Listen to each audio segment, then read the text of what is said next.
I was going to do a PowerPoint presentation tonight, you know, but after being divorced a couple of times, there's not a lot left. So, you'll have to put up with me talking. I was born just after the war. My dad at that time was a tram driver and my mother was a conductoress. And so they loved the name of the buses. They were all called Denis. So I got named after a Brisbane City Council bus engine. But it stood me in front or the back? I'm not quite sure actually.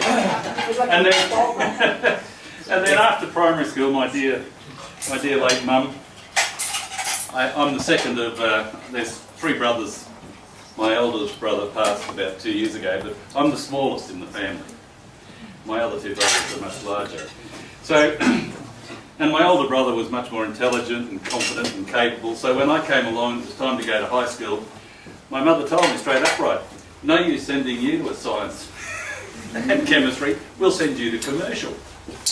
So off I went to commercial, and that was just fantastic. Only 3 boys in the class of about 35 girls. And I said, I've had a lot of blessings over being able to type, do shorthand and understand basic accounting. So it's been quite an interesting experience. And then most of you know then, at 27 or whatever I was, I thought, oh, it's about time I got a bit involved in politics. So I joined the local branch. There was this impossible seat in the middle of Brisbane, Eaton Terrace, Paddington, Red Hill. So they said, we need someone to, you know how they always need someone to run. So Denis ran. The only trouble was, I won. And that was embarrassing because my boss was the president of the union for the police, you see.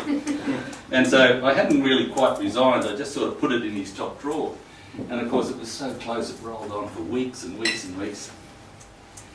But I was very pleased. This union guy said to me, Denis, if you win, I'll backdate it to the date before the election, and if you lose, we'll rip it up.